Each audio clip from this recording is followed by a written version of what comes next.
to them people.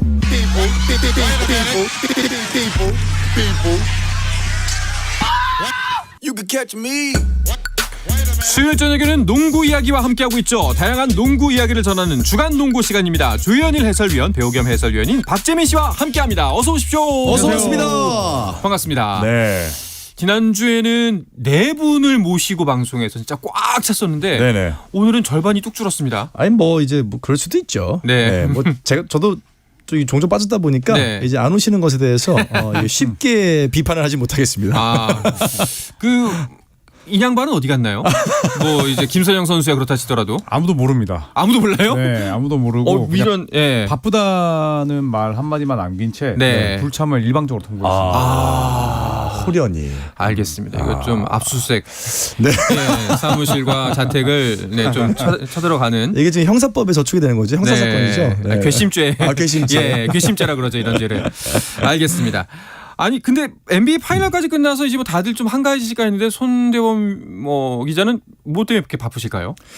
뭐 아마도 이제 본인이 또 여러 가지 일들을 하다 보니까 네. 공사가 다망하더라고요. 네. 그러다 보니까 뭐 출석률도 좋지 않고 손대범 위원을 볼 때마다 뭐 자이언 윌리엄스 생각납니다. 네. 4년 동안 114경기 출전. 네. 네. 손대범 위원도 이번 시즌 체중 관리 실패. 체중 관리 실패, 출석률 실패. 네, 실패로 귀결되는 그분입니다. 네. 뚝 빠질 때 꼭 이것 좀 들었으면 좋겠는데 말이죠. 다 듣더라고요. 아 그래요? 네. 알겠습니다. 좀 더 신랄하게 빠지면 안 된다는 인식을 네. 강하게 맞습니다. 심어드리도록 하겠습니다. 자, NBA 파이널이 사실 좀 뭐 팬들 입장에서는 아쉽게 일찍 끝나버렸습니다.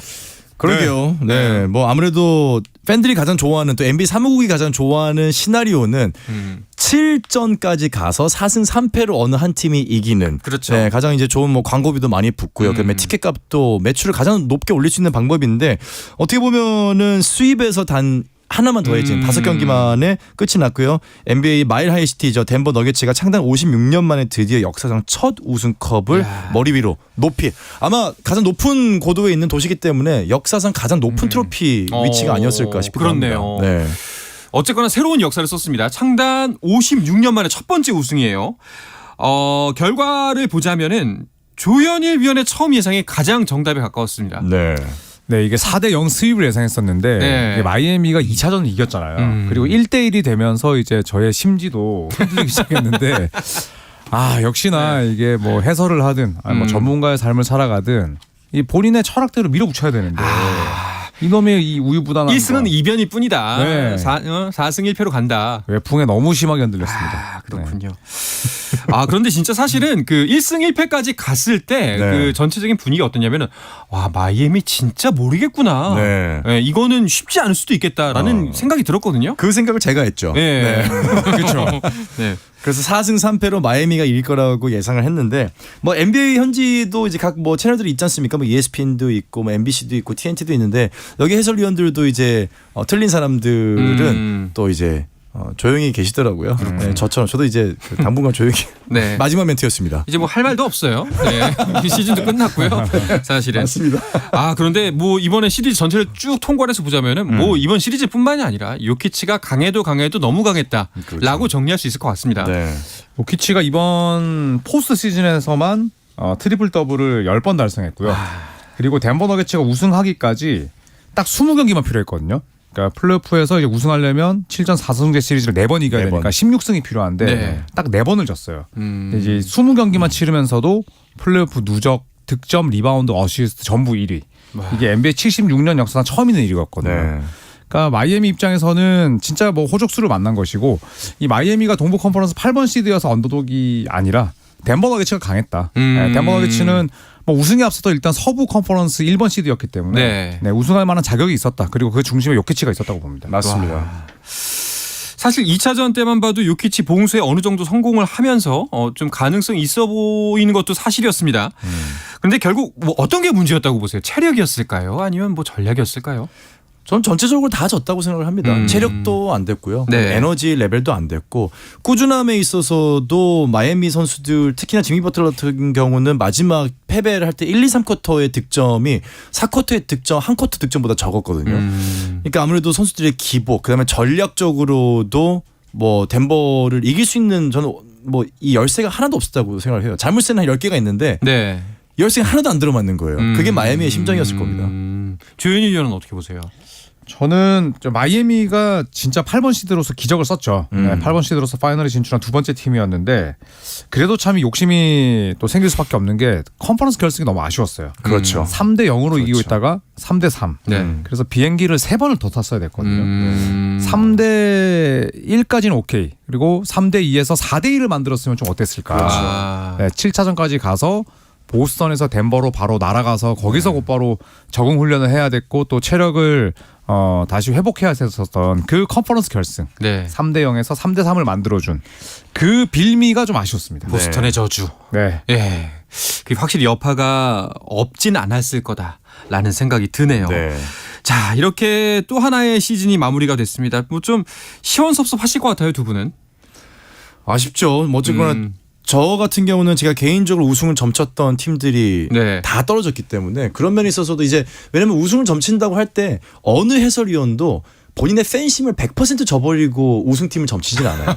다 이제 약간 사기에 들어갑니다. 네. 왜냐하면 사실 어떤 정확한 근거가 있는 게 아니라 얘도 잘하고 얘도 잘하는데 그렇다면 누굴 찝을까? 그렇다면 조금 더 마음이 쏠리는 쪽으로 가게 되거든요. 거기에 네. 합당한 근거를 또 모으기도 하고 편향된 근거를.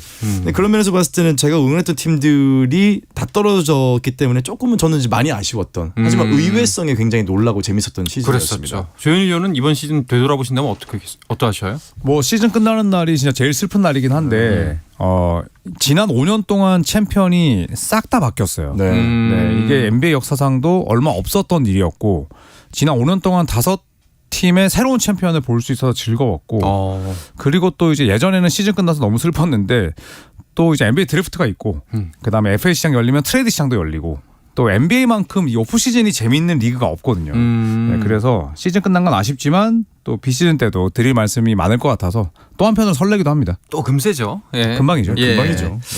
자, 이번 시즌 마지막 뭐 사람들의 관심도 정말 뜨거웠습니다. 2022-2023 시즌 플레이오프가 팬데믹 이후 5년 만에 가장 높은 평균 시청자 수였다고 그래요. 난리가 났습니다. 예. 네, 그래서 이 NBA가 스스로 공식 SNS를 통해서 뭐 보도자료식으로 냈어요. 그래서 공식 언론 파트너인 ABC, ESPN 그리고 TNT에서 평균 547만 명의 시청자를 기록했다고 발표했습니다. 네. 자, 이건 이제 팬데믹 시대 이후에 5년 만에 가장 많은 수치고요. 작년 512만보다도 7% 증가했습니다. 그리고 1라운드에서 만났던 골든스테이트와 이 세크라멘토 경기는 99년 이후에 또 최다 시청자를 모았고 99년 이후에요. 네, 그리고 또 2라운드 LA 레이커스와 골든스테이트 역시도 27년 만에 최다 시청률 기록을 세웠고요. 네. 그리고 NBA 스폰서가 이번에 처음으로 2,400개를 돌파했대요. 네, 그래서 그 정도로 호황을 누리고 있고 네. 어제 다 붙어 있대요. 그러니까요. 네. 네, 이제 그리고 뭐 경기장에도 붙어 있고 네. 그거 아니라 뭐 구단 어떤 사무실이라든지 뭐 굿즈를 그렇죠. 만들기도 하고 안에 또 뭐 판매를 하는 부스들이 많이 있기 때문에 그걸 다 합친 걸 겁니다. 그리고 30개 팀의 총 이제 경기장 관중 수가 2,200만. 이것도 커리어 하이. 좌석 점유율 96%. 네. 이것도 커리어 하이라고 합니다. 그러니까 이런 걸 보면은 사실 지금 춘추전국 시대고 우리가 흔히 알고 있던 전통적인 강팀 LA, 뭐 보스턴, 골든스테이트 이런 데가 이제 결승전에 못 올라갔잖아요. 네. 완전 새로운 팀. 마이애미는 덴버 같은 경우는 사실 인기가 그렇게 많은 팀도 아니었고요. 그렇죠. 그런데도 불구하고 최고 기록을 경신했다는 것은 그만큼 NBA 팬층도 다양해졌다는 것에 대한 반증일 겁니다. 자, 이 덴버의 우승으로 마무리한 시즌. 덴버가 우승함으로써 포터가 마지막 해에 연봉을 보장받는다는 소식도 있네요. 네. 이게 이제 그 인센티브 그리고 네. 또 뭐 여러 가지 이제 플러스 마이너스 옵션을 넣었는데 야, 이게 설마 실행될 줄은 몰랐어요. 그러니까요. 네. 그 당시에 이제 계약 마지막 해에는 부분 보장 조건인데 그러니까 예를 들어서 뭐 500만 원의 계약을 맺었는데 그 500만 원 다 받지 못하고 몇 가지 조건들이 충족됐을 때 그 돈을 다 받는 그렇죠. 건데요. 이게 다 충족이 됐어요. 그래서 정규 시즌 62경기 이상 출전. 이 조건이 되게 재밌습니다. 네, 그리고 플레이오프에서 75% 이상의 경기 수 소화. 네. 그렇죠. 그리고 마지막 조건. 그리고 우승이었거든요. 아니, 두 번째까지는 그렇다 치는데 네. 뭐 리즈너블합니다. 합리적인데. 우승 조건이 네. 그렇죠. 전액 보장이 되는 조건이라는 네. 게 사실은. 그래서 이걸 다 충족시키면서 계약 마지막 해가 2026-27 시즌인데 이때 이제 부분 보장인 $4,080만 이제 모조리 받을 수 있게 네. 됐습니다. 네. 근데 이 계약을 체결한 측에서도 포터 말고도 체결한 측에서도 어쨌거나 기분 좋게 지불할 수 있지 않을까 하는 생각이 듭니다. 그렇죠. 포터 네. 주니어가 2027년이 돼도 20대거든요. 그렇죠. 네, 한 번 더 계약을 맺을 수도 있고 음. 또 우승까지 달성을 했기 때문에 뭐 서로 윈윈인 계약이 됐습니다. 그러니까 이번에 지금 계약 첫 해에 지금 조건을 다 채워버린 거잖아요. 그렇죠. 그러니까 좀 마음 편하게 행문농구하면 됩니다. 돈은 계속 들어옵니다. 자, 이제 과연 덴버 아직 멀진 않죠. 가까운 미래의 얘기입니다만 어디까지 갈 수 있을지 한번 그렇습니다. 이 계약 과연 잘한 계약일지 그때 또 가스나워 얘기가 나올지도 모르죠. 네. 자, 그런데 덴버의 우승이 약간 좀 빗바람 구석이 있는 게 총격 사건이 있었다는 얘기가 있네요. 그렇습니다. 이 새벽 시간에 네. 술집에서 술을 마시고 나오는 인파가 아직까지 많이 몰려있던 시기에 갑자기 총기 난사 사건이 나면서 첫 우승 축제에 사상자들이 대거 발생을 했고요. 이때 지금 현지 뉴스를 보니까 아마도 마약 밀거래 상들 사이에 말다툼이 붙으면서 결국 총기 난사가 시작이 됐다라고 지금 언론 보도까지는 제가 확인을 하고 왔는데 네. 굉장히 지금 총기 관련돼서는 NBA 사무국에서 굉장히 민감하게 바라보고 그렇죠. 있거든요. 자모란트의 사건도 그렇고 네. 스티브 커거 같은 경우도 공식 인터뷰에서 눈물 흘리면서 뭔가 좀 해야 된다 이제는 이제는 뭔가 좀 해라라고 이제 의회에 굉장히 강하게 얘기를 했던 인터뷰가 몇 해 전에 굉장히 화제됐었는데 우승날 우승팀의 도시에서 이런 일이 발생했다는 것은 미국 사회에도 좀 적잖은 충격을 주고 있습니다. 그렇습니다. 좀 경각심을 갖고 좀 달라진 모습을 보여줘야 되지 않을까 하는 생각이 네. 들고요. 자, 그리고 이제 NBA는 리빌딩 체제에 돌입을 할 텐데요. 토론토 같은 경우에는 오늘 감독 선임 오피셜 공개했죠. 네, 닉 널스 감독이 이끌던 토론토였는데 닉 널스 감독과 이별을 고했고요. 유럽 출신의 감독인 다르코 라야코비치를 선임을 했습니다. 네. NBA 유일한 이제 유럽 출신의 감독이고요. 네. 일단 토론토 랩터스는 아직까지 리빌딩을 아니면 뭐 기존 선수들과 재계약을 맺을지는 정하지 않았지만 그렇죠. 이 라야코비치의 선임 인터뷰를 봤을 때 스카티 반즈 중심으로 팀을 좀 젊게 꾸릴 것이다. 네. 이런 보도가 나오고 있습니다. 자, 그리고 이제부터 시작이긴 합니다만 선수들의 이동도 이제 슬슬 입질부터 시작해서 실제로 움직이는 선수들도 나올 텐데 혹시 들어온 소식이 있나요? 휴스턴 로켓츠를 둘러싼 그렇죠. 여러 가지 이야기들이 있습니다. 네. 제임스 하든이 복귀할 것이다. 그렇죠. 제임스 하든이 아니라면 카이리 어빙이나 혹은 오스틴 리브스를 노릴 것이다라는 또 루머도 있고요. 그리고 이 휴스턴 로켓츠가 이번 2023 신인 드래프트 4순위 지명권을 가지고 있는데 네. 이 4순위 지명권을 또 트레이드할 것이냐 말 것이냐 할 거냐. 네, 네. 이야기가 또 굉장히 많습니다. 그리고 또 이 프레드 밴블릿은 앞서 저희가 잠깐 말씀드렸던 토론토 랩터스의 이 주전 포인트 가드인데 네. 선수 옵션 포기하면서 FA 시장 나오거든요. 그렇죠. 네, 피닉스 선즈가 사인앤트레이드로 이 밴블릿을 노린다. 뭐 이런 루머도 나오고 있습니다. 네. 자, 그리고 이미 트레이드가 된 부분도 있죠. 이게 또 파이널 도중이었기 때문에 더 놀라웠는데요. 그러니까요. 네, 이 파이널 도중의 트레이드는 거의 단행하지 않습니다만 네. 일단 이 오클라호마 시티와 덴버 너게츠가 지명권을 맞교환했습니다. 네, 오클라호마 시티 썬더는 덴버에게 2023년 2라운드 지명권 37순위 그리고 2024년 1라운드 지명권 중에 가장 낮은 순위의 지명권 그리고 2024년 2라운드 지명권을 주게 됩니다. 보통은 파이널 기간에는 거의 트레이드를 하지 않는데 그렇죠. 그 파이널을 진출한 덴버 너게츠가 썬더와 트레이드를 함으로써 사실 조금 빛을 못 본 부분도 있지만 이 기간에 트레이드를 한다고 또 이런 재미를 줘서 또 NBA 팬들이 상당히 반겼습니다. 알겠습니다. 자, 이제는 농구 팬들 뭘 봐야 하나 싶을 텐데 농구 월드컵 바로 열립니다. 네, 오는 8월 25일에 개막을 합니다. 그렇죠. NBA 파이널 MVP에 빛나는 요키치가 세르비아 대표팀 엔트리에 포함이 됐고요. 또 얼마 전에는 독일 대표팀이 로스터 명단을 또 발표했습니다. 그리고 아무래도 이제 미국 대표팀은 좀 무게감이 낮아졌는데 미국의 아성을 과연 프랑스나 혹은 독일 이런 강팀들이 위협할 수 있을지 기대가 됩니다. 네. 절대 무시 못하겠죠. 지난 대회 이제 우승이 2019년 이제 코로나가 이제 한참 좀 많이 하고 있을 때 스페인이 우승을 했는데 이게 네. 이제 예전을 치면 이제 세계 선수권에 준하는 대회가 이제 이름이 그렇죠. 바뀐 건데 네. 그만큼 유럽권 선수들, 아시아권 선수들은 굉장히 목을 매는 시합이긴 하고요. 반면 이제 미국은 약간 조금 올림픽 아니잖아. 약간 이렇게 바라보는 네. 대회이기 때문에 좀 기대가 됩니다. 알겠습니다. 자, 우리나라도 리그를 마친 후에 농구 대표팀 일정을 기다리고 있는데요. 이야기는 잠시 쉬었다가 와서 계속해서 나누겠습니다.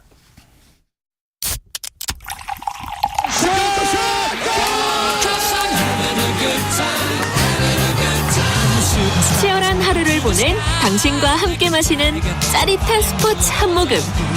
매일 저녁 8시 30분 한상원의 스포츠.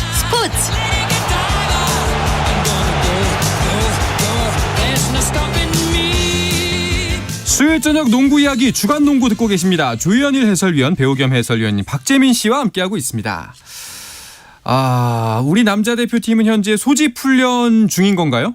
네, 네, 그렇습니다. 들어갔죠. 네, 김선영과 또 오세근까지 16명의 이 농구 대표팀 멤버들이 이 항저우 아시안 게임을 대비해서 소집 훈련에 들어갔습니다. 자, 이번 대표팀에 선발된 16명은 일단 손발을 맞추고요. 그리고 7월 22일, 23일 이틀 연속 열리는 일본과의 평가전을 또 치르게 됩니다. 네. 여자 대표팀 같은 경우에는 평가전 이미 치렀죠. 네, 라트비아랑 치렀죠. 두 차례 평가지 연전이 있었는데 평가전 모두 완패를 했고요. 특히나 두 번째 평가전에서는 26점 차에 사실 큰 패배를 당했는데 4쿼터 0점에 묶이는 등 사실 좀 이 유럽권 팀과의 어떤 격차를 좀 확인할 수 있는 어떻게 보면 뼈 아프긴 했지만은 굉장히 좋은 경기였다고 저는 생각을 합니다. 아니 조금 충격적인 거는 박지수 선수가 합류를 했는데도 굉장히 어려운 경기였다고 해요. 네, 뭐 아무래도 아직까지 또 손발을 맞추는 시간이 적었고 또 박지수 선수도 오랜만에 대표팀에 합류를 맞아요. 했습니다. 네, 그리고 또 박지수 선수를 살릴 수 있는 이 볼핸들러 자원들이 아직까지는 좀 손발을 못 맞추고 있거든요. 다행히 뭐 라트비아의 두 경기가 뭐 공식전이긴 했지만 또 평가전이었기 때문에 네네. 또 그렇게 실망할 필요는 없을 것 같습니다. 그렇군요. 자, 뭐 국제농구연맹이 여자 아시아컵을 앞두고 발표한 파워랭킹에서는 일단 우리나라가 3위입니다. 네, 뭐 아시아 파워 랭킹 이 피바에서 매기는 그런 공식력 있는 순위이기 때문에 더 의미가 있을 것 같아요. 아시아컵 파워 랭킹 3위에 올랐는데 이 파워 랭킹을 매기 위해서는 이제 최신 로스터의 균형 그리고 또 A매치 전적을 고려합니다. 네. 그래서 한국은 3위에 올랐고 피바는 이 박지수 선수의 합류로 인해서 전력이 크게 좋아졌다. 네. 이런 얘기를 했고요. 또 박지수의 복귀는 작년에 열린 피바 여자 농구 월드컵의 불참을 고려한다면 엄청난 힘이 될 것이고 또 지난해 월드컵 최종 예선에서 트리플 더블을 기록했었다. 네, 그런 이 박지수 선수의 가세가 굉장히 큰 힘이 될 것이다라고 얘기를 했습니다. 네. 그리고 은퇴를 미룬 김단비 선수에 대한 언급도 하면서 신구 조화가 잘 이뤄질 것으로 보인다라고 언급을 했죠. 네. 자, 일단 보면 파워랭킹 1위는 일본, 2위는 중국입니다. 그러면 이제 아시안컵은 뭐 한중에 3파전이 될 가능성이 높다는 이야기겠죠? 그렇죠. 네. 네. 근데 이제 제일 무서운 점은 어쨌거나 일본은 네. 지난 2020 도쿄올림픽 때 은메달을 획득을 했거든요. 사실 우리나라가 1984년에 올림픽 은메달을 획득한 이후 사실 우리나라는 뚜렷한 성적을 못 냈는데 일본은 이제 세계 수준의 팀으로 올라갔습니다. 그런 걸 보면 3파전이라는 얘기가 맞긴 하지만은 사실상 지금 일본과 중국은 워낙 뭐 WNBA에 뛰고 있는 현역 선수들도 많이 있기 네. 때문에 우리가 3파전이라고 했을 때 동등한 입장이라고 보기보다는 아마 정말 혼신 힘을 냉정하게. 다해서 떠야 되는 상황이 이루어질 겁니다. 네. 자, 좀 좋은 결과를 나서 많은 사람들을 기쁘게 해주셨으면 좋겠습니다. 네. 자, 근데 이 부분 이야기가 또 나왔군요. 국내 농구계는 그 고향 대의원 문제 답답하고 캄캄합니다. 그렇죠. 그렇습니다. 뭐 김광선 이 고향 대의원의 주장이 또 오늘 모습을 드러내면서 우리 월급 신발도 못 받았고 또 우리 생활도 알아서 하고 있다. 그리고 또 밀린 뭐 월세도 못 내고 있다. 자, 이렇게 호소를 했는데 국회 호소를 했습니다. 그래서 이 팬들과 함께 자리를 찾아서 오늘 국회 소통관에서 기자회견을 가졌고요. 4개월 동안 이 임금을 받지를 못했어요. 네. 그래서 지금 이 고향 대의원 선수들의 또 생활 고까지 지금 크게 드러나고 있습니다. 그렇죠. 이게 월급이 4개월 안 들어온다고 생각해 보세요. 회사 지금 다니시는 분들 정말 팍팍해집니다. 그렇죠. 네. 예. 매달 매달 나가야 되는 뭐 세금 같은 이제 공과금들이 있잖아요. 아니 뭐 가정이 있는 분들이라면은 뭐 그럼요. 이제 뭐 식비부터 시작해서 뭐 애들 교육비, 뭐 은행 이자 다들 뭐 한 알음씩 떠안고 살잖아요. 그러다 속상합니다. 예, 네. 4개월이면은 정말 힘들겠죠. 뭐 일단은 현재까지 좀 상황, 뭐 앞으로 남은 기한 같은 걸 한번 짚어주시면 좋을 것 같아요. 네, 일단은 뭐 오늘 국회 소통관에서 기자회견을 가졌는데 구단 관련 안건은 이제 연봉 체불 그리고 이제 추후에 구단 운영 방안에 대한 구체적인 조치가 이제 필요하다는 것이었고요. 일단 지난달 30일에 KBL은 6월 15일까지 이를 이행하지 못할 경우에 16일 임시총회 및 이사회를 열어서 대의원 구단 자격을 심의하기로 했다라고 일단 경고했거든요. 사실상 이제 리그 퇴출까지도 할 수 있음을 암시했는데 뭐 이런 부분들을 감안했을 때 이제 운명의 날짜가 또 얼마 남지 않았습니다. 내일입니다. 15일이면. 네. 예. 그렇죠. 뭐 사실은 뭐 이제 대의원인 선수단 중에는 뭐 저희 조현일 해설위원도 그렇지만 다 이제 아는 뭐 후배들도 있고 네네. 뭐 연락하는 동생들도 있는데 그래서 좀 마음이 많이 무겁죠. 네. 근데 뭐 해결될 기미가 뭐 전혀 보이지가 않습니다. 그래서 답답한 심정인데요. 그렇죠. 네. 그래서 일단 선수와 팬들 쪽에서 요구한 부분은 이 대의원 승인 당시의 회의록을 공개해라. 네, 그리고 밀린 급여 지급을 15일까지 하고 대의원이 만약에 못 해주면 승인한 KBL이 가입비 통해서 좀 책임을 좀 져달라. 네. 선수는 너무 힘드니까. 네, 보전을 좀 해달라는 네, 거죠. 그리고 세 번째까지 15일까지 급여가 해결이 되지 않으면 모든 선수를 FA로 풀어달라. 아, 그렇죠. 네, 그리고 네 번째는 FA 계약이 되지 않는 선수는 기존 연봉 그대로 해서 이제 드래프트 지명을 해라. 네. 네. 확장 드래프트가 되겠죠. 마지막으로는 샐러리 캡에 있어서 이번 건만큼은 예외 조항으로 달아달라. 그러니까 굉장히 좀 합리적으로 그렇게 맞아요. 요구를 했어요. 뭐 상식을 벗어난 요구책은 요구는 없어 없어서요. 보입니다. 네. 예. 그리고 굉장히 합리적이죠. 사실은 이게 대한민국 농구 팬이자 네. 또 나름 전문가라고 활동하는 사람으로서 사실 부끄러운 일이죠. 부끄럽죠. 이게 우리나라 그래도 KBL 리그가 그럼요. 이제 역사도 어느 정도 쌓였고 그래도 전 세계에서 또 세 번째로 경기도 많이 하고 나름 이름이 있는 리그고 아시아 쿼터제를 통해서 인기도 많이 누리고 있는데 이런 그냥 이게 일단은 KBL 이사회에서도 참 어떻게 보면은 속이 많이 상할 게 승인을 했잖아요. 네. 충분히 다 확인을 검토를 했을 거고 근데 이런 부분까지 검토를 못했다는 것에 대해서는 아마도 책임론이 불거질 수밖에 그렇죠. 없을 것 책임에서 같습니다. 자유롭지 못하고 네. KBL은 이렇게 생각해야 될 것 같아요. 이건 KBL의 브랜드가 정말 심각하게 훼손된 맞습니다. 일이거든요. 네. 근데 그렇게 과연 생각할까? 그렇죠. 그냥 운 없었다. 그냥 왜 하필? 저는 이렇게 생각하고 있을 것 같거든요. 분명히 그래서 책임은 이거를 네. 승인한 거기서부터가 책임이 맞습니다. 나올 수밖에 없습니다. 네. 지금 유튜브에서 고양시민님이 댓글 달아주셨는데 뭐 고양에서 가끔 농구를 보며 즐거웠는데 선수들 문제 잘 해결됐으면 그러면 좋겠습니다. 얼마나 속상합니까? 시즌 마지막 모습 기억하시는 분들 정말 많을 겁니다. 고양이 얼마나 안간힘을 냈습니까? 사실 맞아요. 그때도 아마도 제대로 된 월급을 받지 못하고 정말 팬들을 위해서 그리고 본인들의 책임을 다하기 위해서 노력을 했는데 그렇죠. 뭐 당연히 대의원도 지금 끝까지 책임을 다해야 되고 그리고 아까 박재민 의원이 말씀하신 것처럼 사실 대의원의 문제가 아니라 네. KBL 전체의 문제라고 인식을 하고 함께 좀 해결하는 노력을 보여야 될 것 같습니다. 맞습니다. 이제 만약에 15일까지 해결이 안 되고 16일 총회에서 제명까지도 나올 수 있다는 건데 그렇게 되면은 뭐 9개 구단으로 운영하게 되는 건가요? 그렇죠. 이제 네. 보통 뭐 NBA도 이제 확장 드래프트라는 게 있는데 이렇게 되면 축소 드래프트가 되거든요. 그렇죠. 네, 이것도 굉장히 이제 KBL 팬들로서는 보고 싶어하지 않을 장면이 될 그럼요. 겁니다. 그렇습니다. 자, 모쪼록 좀 적확한 표현인지는 모르겠습니다만 대승적 관점에서 많은 부분에서 좀 고려를 하고 특히나 팬들을 위해서 좀 생각을 많이 했으면 좋겠다라는 네. 생각입니다. 무엇보다도 선수단 여러분 힘내시길 바랍니다. 네. 자, 이야기를 끝으로 이번 주 주간 농구는 마치도록 하겠습니다. 함께해 주신 조현일, 박재민 해설위원 오늘도 두 분 고맙습니다. 감사합니다. 감사합니다. 자, 내일도 저녁 8시 30분에 뵙겠습니다. 한상원의 스포츠.